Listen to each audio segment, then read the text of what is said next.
Hello, I'm Angus Forsyth of Angus Forsyth & Co. in Hong Kong. I'm going to go through some basic points about recent developments. Television and sound broadcasting are controlled in Hong Kong under license granted by the government. There's been a significant decline in advertising revenue for sound and television broadcasting.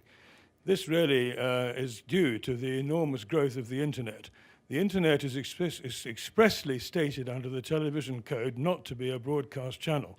Therefore, advertising on the internet is free of controls as a controlling function. Therefore, there's been a huge increase in advertising revenue coming from internet advertising, and the corresponding decline in television and sound broadcasting revenue has been substantial. This results in a recognition by the government that the decline and reduction in advertising budgets on sound and broadcast media should be recognized, and steps are being taken to free up some of the controls on ownership of the broadcast media, such as cross-referencing licensing of ownership from media operations and organizations. Moving on to controls on indirect advertising and product service sponsorship, television advertising is lightly regulated by the Communications Authority, and licensees have to follow a separate code of practice on television advertising standards and television program standards.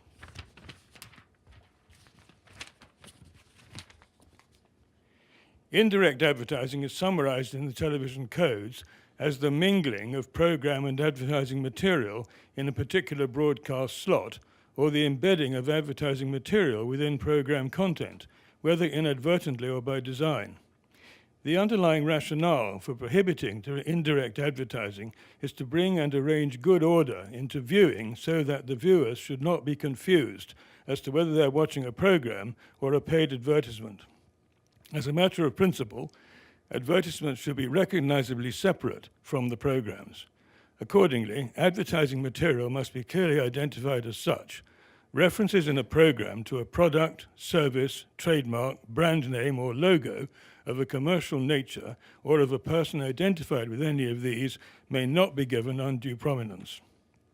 However, the Program Standards Code expressly confirms that the permitting of a product service sponsorship is governed by the Television Advertising Code, which for this purpose provides a licensee may include one or more products or services within a program in return for payment, provided that their exposure or use is clearly justified editorially, not obtrusive to viewing pleasure, and not gratuitous.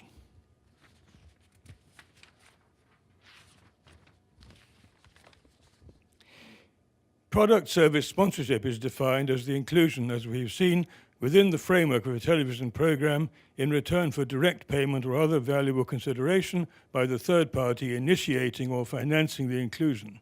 There are clear controls on this under the television codes. However, the pro-competitive support structure brought in by the new Hong Kong Competition Ordinance in 2015 introduced for the first time mandatory controls on commercial acts which prevent, restrict, or distort competition. There is now a perception the Hong Kong community is comfortable with and accepts a new social trend to move in favor of removing any duplications and superfluous controls on the prevention, restriction, or distortion of competition. This has resulted in a feeling in the community, of which the government is aware, that the competitiveness of free TV services may be over-restricted by what is therefore now seen as an overly and unnecessarily wide scope of the restrictions of current rules on television broadcasting.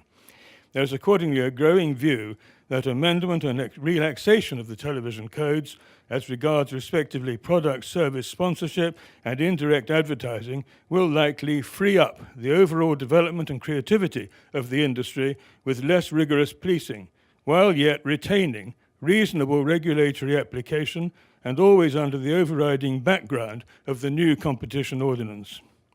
An opinion survey in 2017 successfully demonstrated public support for relaxation of these rules, and further detail on this is still awaited.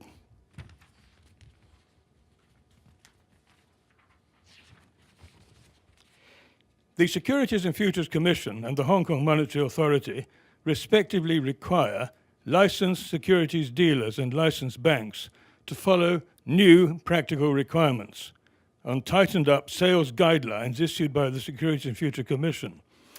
The new early 2018 requirements of mandatory two-factor client authentication of account opening or subsequent communicated account operation are a further imposed control to frustrate or at least to minimize internet hacking and all its commonly associated invitations to participate in scams so that all internet access to accounts can be reliably monitored without any alternative avoidance mechanism.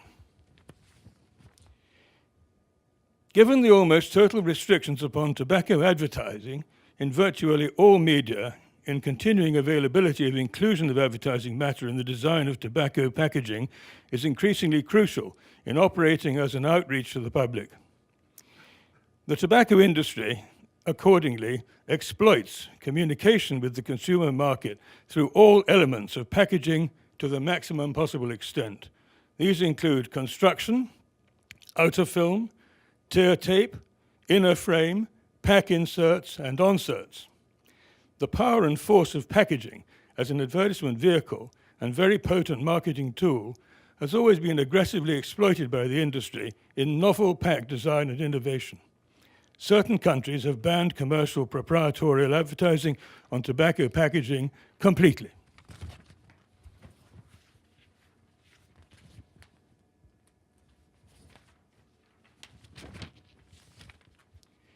For a number of years, Hong Kong, in common with many jurisdictions worldwide, has imposed mandatory health warnings on the design and perpetrators of packaging of products.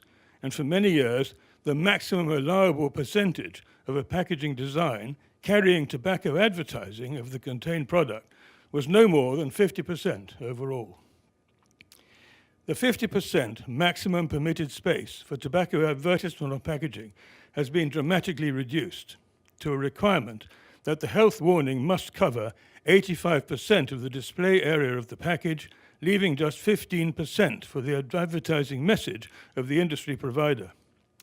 This move was implemented in 2017, and given that in the hard competitive environment of commercial Hong Kong, a small but nonetheless significant window has been left open for counteracting the severity of the 85% health warning function.